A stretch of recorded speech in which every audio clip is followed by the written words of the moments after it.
ಮಾದಿಗರಾಗಲಿ, ಹೊಲೆಯರಾಗಲಿ, ಒಡ್ರಾಗಲಿ, ಹೊರೆಯರಾಗಲಿ, ಕೊರಂಬರಾಗಲಿ, ಕೊರಚರಾಗಲಿ, ಅಲೆಮಾರಿಗಳು ಎಲ್ಲ ಸಮುದಾಯಗಳಿಗೂ ಈ ಒಳ ಮೀಸಲಾತಿ ಒಂದು ಮಾನದಂಡ ಆಗ್ಬೇಕು. ಇದು ನಾಂದಿ ಆಗ್ಬೇಕು ಮುಂದಿನ ಸಾಮಾಜಿಕ ಬದಲಾವಣೆಗೆ ಅಂತ ನಾವು ಬಯಸ್ತಾರೆ. ಅಂಬೇಡ್ಕರ್ನ ಪೂಜೆ ಮಾಡಬೇಡ್ರಿ, ನೀವು ಅವರ ಆಶಯಗಳನ್ನ, ಬಾಬಾ ಸಾಹೇಬ್ರ ಆಶಯಗಳನ್ನ, ಸಂವಿಧಾನದ ಆಶಯಗಳನ್ನ ಜಾರಿ ಮಾಡ್ರಿ ಅಂತ ಒತ್ತಾಯ ಮಾಡ್ತೀವಿ. ರಾಜಕೀಯವಾಗಿ ಅಸಮಾನತೆ ಇದೆ, ಸಾಮಾಜಿಕ ಅಸಮಾನತೆ ಇದೆ, ಉದ್ಯೋಗದ ವಿಚಾರದಲ್ಲಿ ನಮಗೆ ಬಹಳ ದೊಡ್ಡ ಹೊಡೆತ ಬಿದ್ದಿದೆ.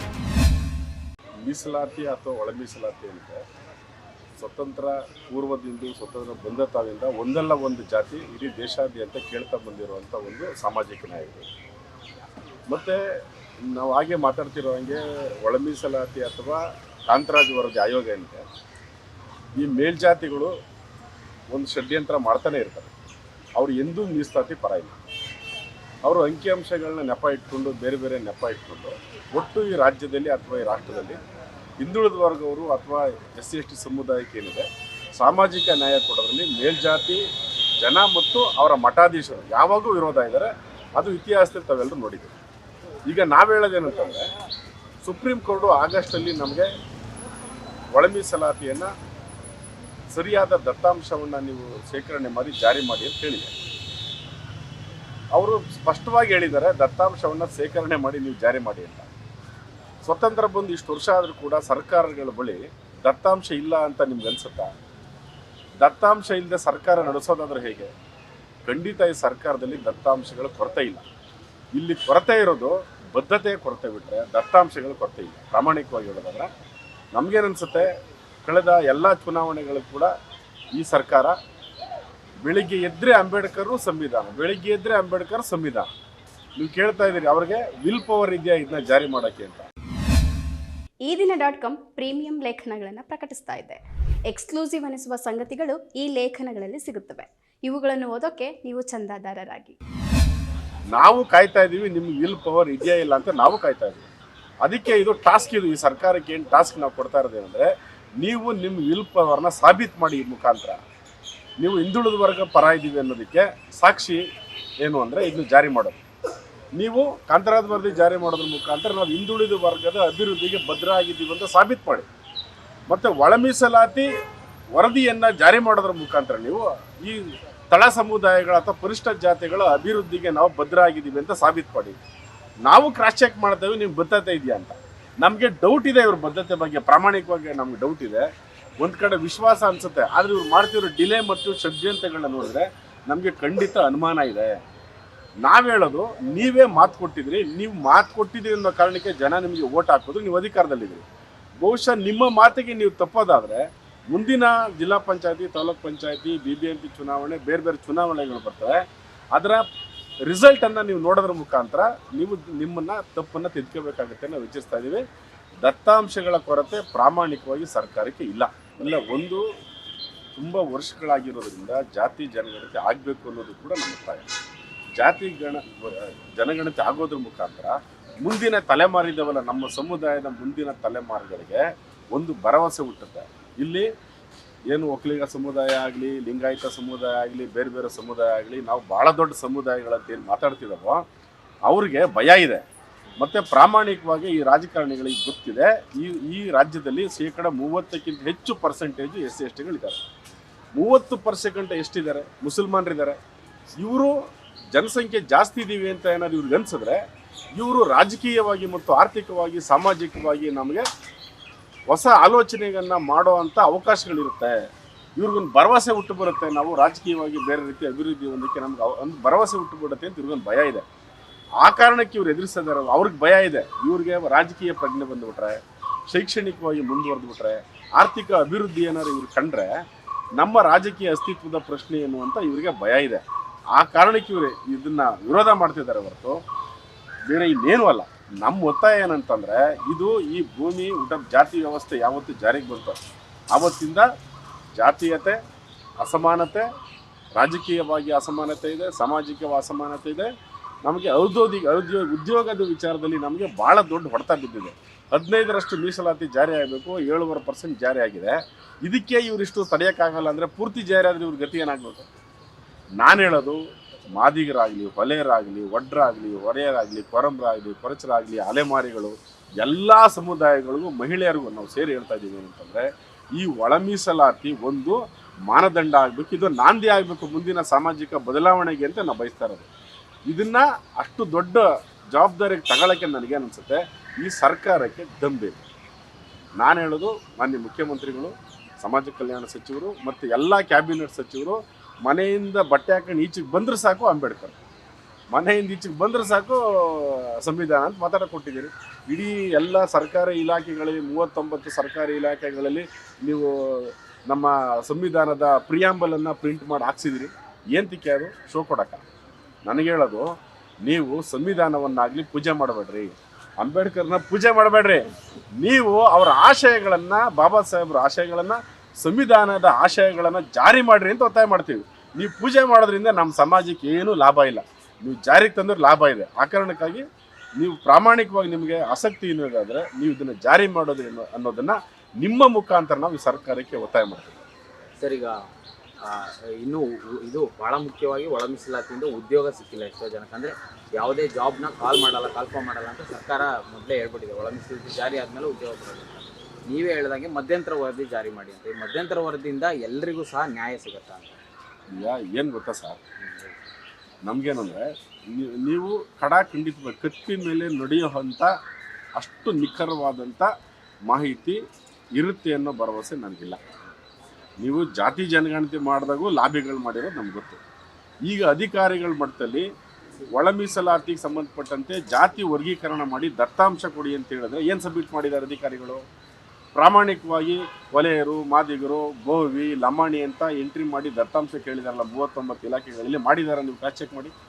ಇದು ಅಧಿಕಾರಿಗಳ ಲೆವೆಲಲ್ಲಿ ಆಗುವಂಥ ಲೋಪನೆ ಹೊರತು ಜನಕ್ಕೆ ಇದ್ರ ಬಗ್ಗೆ ಇದಿಲ್ಲ. ಜನಕ್ಕೆ ಖಂಡಿತ ಇದ್ರ ಬಗ್ಗೆ ಗೊಂದಲ ಇಲ್ಲ. ಅಧಿಕಾರಿಗಳು ಇದನ್ನ ತಡೆ ಹಿಡಿತಾ ಇದ್ದಾರೆ. ಸರ್ಕಾರ ಅಧಿಕಾರಿಗಳ ಕಿವಿ ಹಿಂಡಿ ಸರಿಯಾಗಿ ಇದನ್ನ ಜಾರಿ ಮಾಡೋದ್ರಲ್ಲಿ ಸೋತಿದೆ.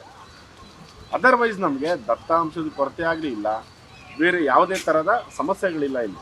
ನನಗೆ ಅಂತಿಮವಾಗಿ ಸರ್ಕಾರ ಏನು ಮಾಡಬೇಕು, ಇದನ್ನು ಜಾರಿ ಮಾಡೋಕ್ಕೆ ಕ್ರಮಬದ್ಧವಾದಂಥ ತೀರ್ಮಾನವನ್ನು ತಗೋಬೇಕು ಅನ್ನೋದಷ್ಟೇ.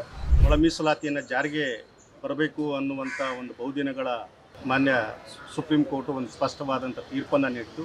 ಆ ತೀರ್ಪಿನ ಆಧಾರದ ಮೇಲೆ ರಾಜ್ಯ ಸರ್ಕಾರವೂ ಕೂಡ ಅದನ್ನು ಸ್ವಾಗತಿಸಿ ಅದನ್ನು ಜಾರಿಗೆ ತರೋದಕ್ಕೆ ನಿಖರವಾದಂಥ ಮತ್ತು ಕೆಲವು ಏನು ದತ್ತಾಂಶಗಳನ್ನು ಕ್ರೋಢೀಕರಿಸಿ ಸರ್ಕಾರಕ್ಕೆ ಕೂಡಲೇ ಅದನ್ನು ಒಪ್ಪಿಸ್ಬೇಕಂತ್ಕೊಂಡು ರಾಜ್ಯ ಸರ್ಕಾರ ಏಕಸದಸ್ಯತ್ವದ ಆಯೋಗವನ್ನು ರಚನೆ ಮಾಡಿದರು. ಆ ಆಯೋಗಕ್ಕೆ ಜಸ್ಟಿಸ್ ನಾಗಮೋಹನ್ ದಾಸ್ ಅವರನ್ನ ನೇಮಕ ಮಾಡಿ ಈಗಾಗಲೇ ಅವರ ಕೊಟ್ಟಿರುವಂಥ ಅವಧಿ ಈಗಾಗಲೇ ಮುಗಿತಾ ಇದೆ. ಬಹುಶಃ ಈ ಸಂದರ್ಭದಲ್ಲಿ ತೆಲಂಗಾಣ ಸರ್ಕಾರವೂ ಕೂಡ ಇದನ್ನು ಒಪ್ಪಿ ಅವರು ಈಗಾಗಲೇ ನಿಖರವಾದ ದತ್ತಾಂಶಗಳನ್ನು ಕ್ರೋಢೀಕರಿಸಿ ಅವರು ಜಾರಿಗೆ ಮಾಡಿ ಬಹುಶಃ ಏನು ವರ್ಗೀಕರಣ ಮಾಡಿ ಜಾರಿಗೆ ಮಾಡುವಂಥ ಕೆಲಸವನ್ನು ಈಗಾಗಲೇ ಮಾಡಿದ್ದಾರೆ. ಹಾಗಾಗಿ ನಾವು ಇಲ್ಲಿ ಸಿದ್ದರಾಮಯ್ಯ ಅವ್ರನ್ನ ಮತ್ತು ಸಿದ್ದರಾಮಯ್ಯ ಅವ್ರ ನೇತೃತ್ವದ ಕಾಂಗ್ರೆಸ್ ಸರ್ಕಾರವನ್ನು ಒತ್ತಾಯ ಮಾಡ್ತಿದ್ದೀವಿ. ಈಗಾಗಲೇ ನೀವೇ ಕೊಟ್ಟಂಥ ಮಾತಿನಂತೆ ನಡೆದುಕೊಳ್ಬೇಕು. ನೀವು ಕೊಟ್ಟಿರುವಂಥ 2 ಅಥವಾ 3 ತಿಂಗಳ ಒಳಗಾಗಿ ಈ ದತ್ತಾಂಶಗಳನ್ನು ನಾವು ಕ್ರೋಢೀಕರಿಸಿ ಇದನ್ನು ಜಾರಿಗೆ ತರ್ತೀವಿ ಅಂದ್ಕೊಂಡು ನೀವೇನು ಮಾತು ಕೊಟ್ಟಿದ್ದೀರಿ. ಈಗಾಗಲೇ ಆ ಕಾಲ ಏನು ಅವಕಾಶ ಈಗಾಗಲೇ ಮೀರಿದೆ. ನೀವು ಯಾವುದೇ ಕಾರಣಕ್ಕೂ ಮತ್ತೆ ಇದನ್ನು ವಿಳಂಬ ಮಾಡುವಂಥ ಕೆಲಸವನ್ನು ಮಾಡಬಾರ್ದು. ಈ ವಿಳಂಬ ನೀತಿಯನ್ನು ಕೈಬಿಟ್ಟು ಸರ್ಕಾರ ಇದನ್ನು ಆದ್ಯತೆ ಮೇರೆಗೆ ಇದಕ್ಕೆ ಬೇಕಾಗಿರುವಂಥ ಎಲ್ಲ ಸರ್ಕಾರದಲ್ಲಿರುವಂಥ ದತ್ತಾಂಶಗಳನ್ನು ಕ್ರೋಢೀಕರಿಸಿ 101 ಜಾತಿಗಳಿಗೆ ಅವರವರ ಜನಸಂಖ್ಯೆಗೆ ಅನುಗುಣವಾಗಿ ಎಲ್ಲ ಸಮುದಾಯಗಳಿಗೆ ಒಂದು ವೈಜ್ಞಾನಿಕವಾದಂಥ ಸಾಮಾಜಿಕ ನ್ಯಾಯವನ್ನು ಕೊಡಬೇಕು ಅಂದ್ಕೊಂಡು ನಾವು ಇವತ್ತು ಏನು ಪತ್ರಿಕೆಯ ಮೂಲಕ ನಾವು ಇವತ್ತು ಸರ್ಕಾರವನ್ನು ಒತ್ತಾಯ ಮಾಡ್ತಿದ್ವಿ ಮತ್ತು ಮಾನ್ಯ ನಾಗಮೋಹನ್ ದಾಸ್ ಅವ್ರನ್ನೂ ಕೂಡ ಈ ಮೂಲಕ ಒತ್ತಾಯ ಮಾಡ್ತಿದ್ವಿ. ಇದರಲ್ಲಿ ಭಾಳ ಮುಖ್ಯವಾಗಿ ಏನು ವರ್ಗೀಕರಣ ಆಗೋವರೆಗೂ ನೇಮಕಾತಿಗಳನ್ನು ನಿಲ್ಲಿಸ್ಬೇಕಂತಲೂ ಒಂದು ತೀರ್ಮಾನ ಮಾಡಿದ್ದಾರೆ ಸರ್ಕಾರ. ಹಾಗಾಗಿ ಆ ನೇಮಕಾತಿಗಳನ್ನು ತುಂಬ ದಿನಗಳ ಕಾಲ ಇದನ್ನು ನಿಲ್ಲಿಸೋಕ್ಕೆ ಸಾಧ್ಯತೆ ಇಲ್ಲ. ಯಾಕಂದರೆ ಭಾಳಷ್ಟು ಜನ ಯುವಕರು, ನಿರುದ್ಯೋಗಿಗಳು ಉದ್ಯೋಗಕ್ಕೋಸ್ಕರ ಕಾಯುವ ಈ ಸಂದರ್ಭದಲ್ಲಿ ಸರ್ಕಾರ ಮತ್ತೆ ಇದನ್ನು ಏನು ತಮ್ಮ ವರದಿಯನ್ನು ಸಲ್ಲಿಸೋದು ಇನ್ನಷ್ಟು ವಿಳಂಬ ಮಾಡಿದರೆ ನಿರುದ್ಯೋಗಿ ಸಮುದಾಯಗಳಿಗೆ ಇನ್ನಷ್ಟು ಅನ್ಯಾಯ ಬಗೆದಂಗೆ ಆಗುತ್ತೆ.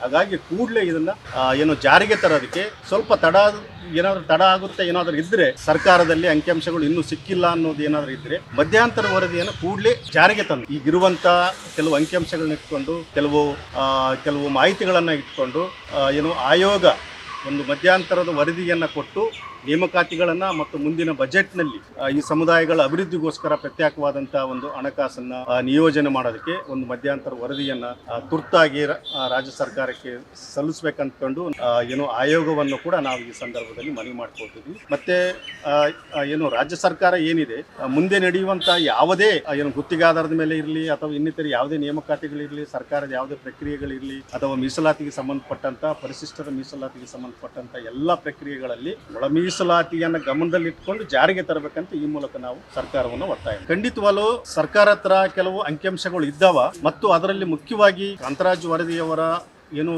ಜಾತಿ ಆಧಾರಿತವಾದಂಥ ಸಮೀಕ್ಷೆಯನ್ನು ಮಾಡಿದೆ ಅದನ್ನು ಸರ್ಕಾರ ಮೊದಲು ಒಪ್ಪಬೇಕು. ಕೂಡಲೇ ಅದನ್ನು ಚರ್ಚೆಗೆ ತನ್ನಿ ಅದರಲ್ಲಿರುವಂಥ ಕೆಲವು ಅಂಕಿಅಂಶಗಳನ್ನು ಕೂಡ ಸರ್ಕಾರ ತೆಕ್ಕೊಂಡು ಕೂಡಲೇ ಒಳ ಮೀಸಲಾತಿಯನ್ನು ಕೂಡ ಜಾರಿಗೆ ತರೋದಕ್ಕೆ ಸಹಕಾರಿಯಾಗುತ್ತೆ. ಮತ್ತು ಸರ್ಕಾರದಲ್ಲಿ ಖಂಡಿತವಾಗ್ಲೂ ಕೆಲವು ಮಾಹಿತಿಗಳು ಇದ್ದಾವೆ, ಅದನ್ನು ತೆಕ್ಕೊಂಡು ಈಗಾಗಲೇ ಸರ್ಕಾರದವರು ಹೇಳಿದಾರ ಮತ್ತು ಸರ್ಕಾರದ ಚೀಫ್ ಸೆಕ್ರೆಟರಿ ಹೇಳಿದಾರ ಮತ್ತು ಸಮಾಜ ಕಲ್ಯಾಣ ಏನು ಆಯುಕ್ತರು ಹೇಳಿದಾರೆ. ನಮ್ಮ ಹತ್ರ ಏನು ದತ್ತಾಂಶಗಳಿದ್ದಾವೆ, ಆ ದತ್ತಾಂಶಗಳನ್ನ ಇಟ್ಕೊಂಡು ನಾವು ಇದನ್ನು ಜಾರಿಗೆ ತರ್ತೀವಿ ಅಂದ್ಕೊಂಡು ಈಗಾಗಲೇ ಏನು ಸರ್ಕಾರವೂ ಹೇಳಿದೆ, ಸಮಾಜ ಕಲ್ಯಾಣ ಮಂತ್ರಿನೂ ಹೇಳಿದ್ದಾರೆ ಮತ್ತು ಆಯೋಗದ ಅಧ್ಯಕ್ಷರು ಕೂಡ ಹೇಳಿದ್ದಾರೆ. ಸಿದ್ದರಾಮಯ್ಯನವರಿಗೆ ಈ ವಿಲ್ ಪವರ್ ಬೇಕಾಗುತ್ತೆ ಅಂತ ಅನಿಸುತ್ತೆ.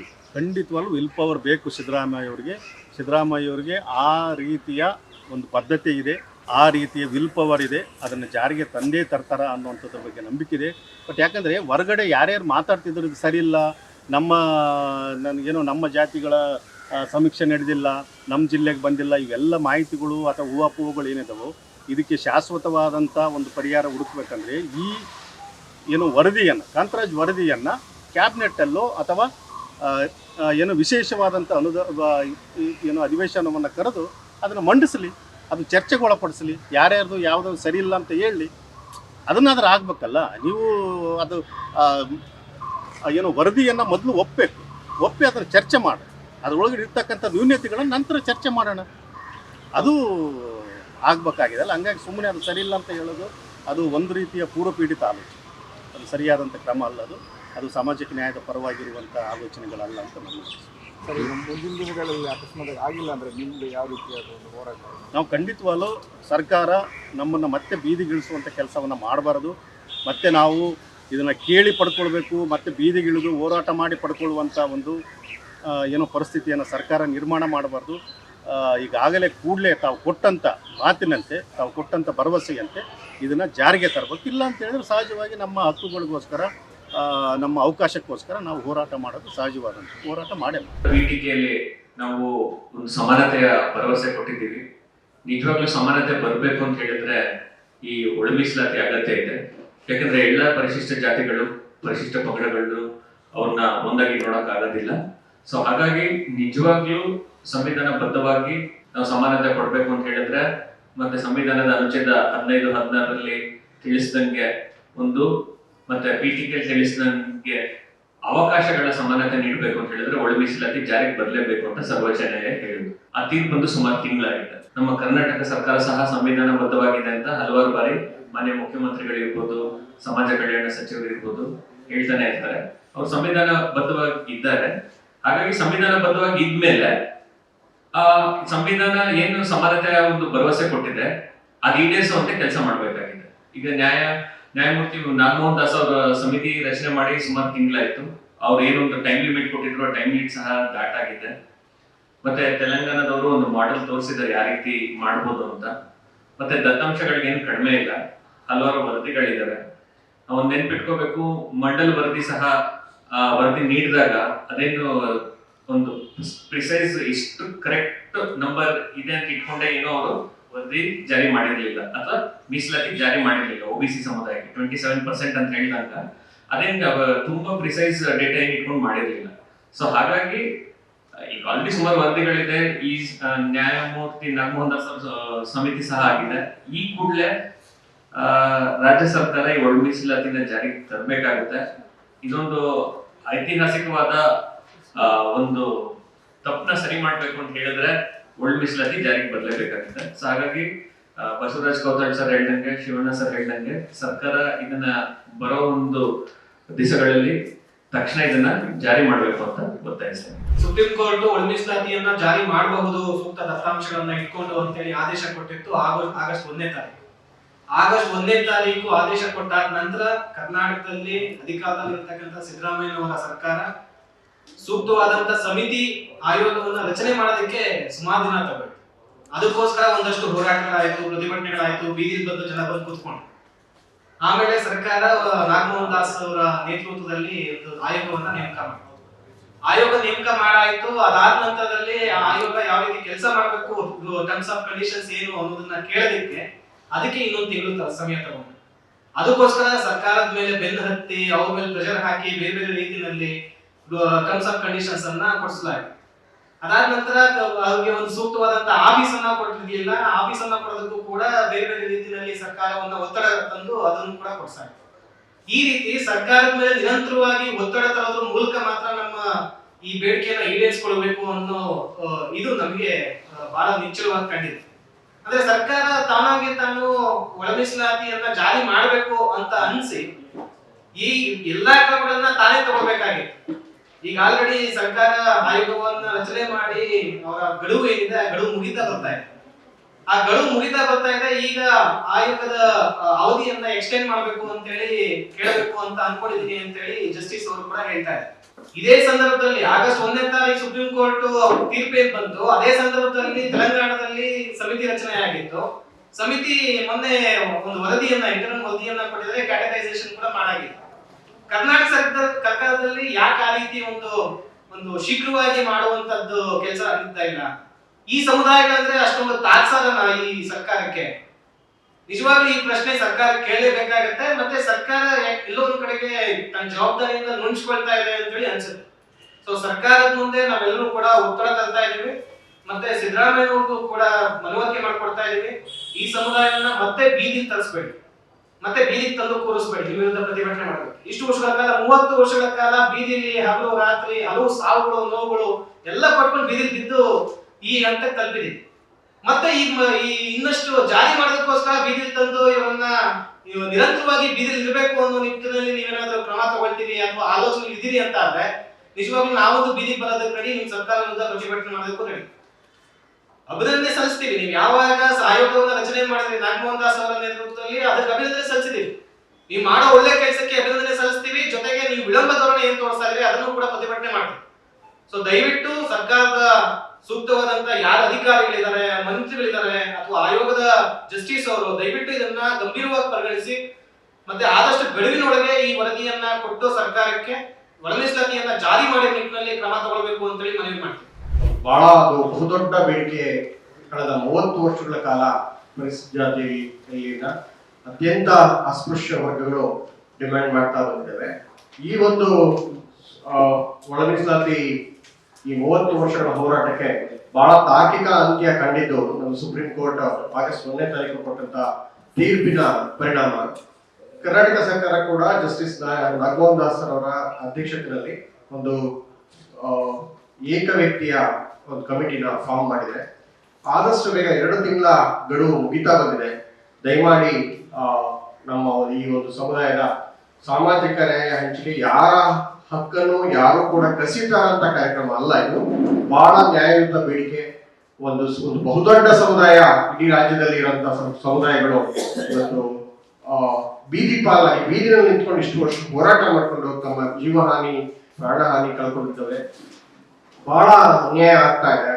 ಎಲ್ಲ ಸೌಲಭ್ಯಗಳಿಂದಲೂ ವಂಚಿತ ಆಗಿರುವಂತ ಈ ಸಮುದಾಯಗಳಿಗೆ ನ್ಯಾಯ ಒದಗಿಸುವಂತ ಒಂದು ತಾರ್ಕಿಕ ಅಂತ್ಯನ ಒಳ ಮೀಸಲಾತಿ ತೀರ್ಪು ಅಂದ್ರೆ ಒಂದು ವರದಿನ ದಯವಿಟ್ಟು ನಾಗಮೋಹನ್ ದಾಸ್ ಅವರು ಅತಿ ಬೇಗ ಸರ್ಕಾರಕ್ಕೆ ಸಲ್ಲಿಸಿ, ಆ ಸಲ್ಲಿಕೆ ಆದ ತಕ್ಷಣವೇ ಸರ್ಕಾರ ಅದನ್ನ ಏನು ಹಿಂದೆ ಮುಂದೆ ಯೋಚನೆ ಕೂಡ ಮಾಡಿದ್ರೆ ಒಂದು ನ್ಯಾಯಯುತ ಬೇಡಿಕೆಯಾದಂತಹ ಒಳ ಮೀಸಲಾತಿನ ಹಂಚಿಕೆಯನ್ನ ಆದಷ್ಟು ಬೇಗ ಮಾಡಿ, ತೆಲಂಗಾಣ ಮಾದರಿನಲ್ಲೇ ನಮಗೂ ಕೂಡ ಒಂದು ಆದಷ್ಟು ಬೇಗ ಅತಿ ಶೀಘ್ರವಾದಂತಹ ಸಾಮಾಜಿಕ ನ್ಯಾಯ ನಂಬಿಕೆ ಇಟ್ಟಿರುವಂತಹ ಕಾಂಗ್ರೆಸ್ ಪಕ್ಷ ಮತ್ತು ಅದರಲ್ಲೂ ಸಾಮಾಜಿಕ ನ್ಯಾಯದ ಹರಿಕಾರರು ಅಂತಲೇ ಹೆಸರು ಪಡೆದಿರ್ತಕ್ಕಂಥ ಸನ್ಮಾನ್ಯ ಮುಖ್ಯಮಂತ್ರಿಗಳಾದಂತಹ ಸನ್ಮಾನ್ಯ ಶ್ರೀ ಸಿದ್ದರಾಮಯ್ಯನವರ ನಾಯಕತ್ವದಲ್ಲಿ ನಮಗೆ ನ್ಯಾಯ ಆದಷ್ಟು ಬೇಗ ಸಿಗಲಿ ಅಂತೇಳಿ ನಾನು ಆಶಿಸ್ತೇನೆ.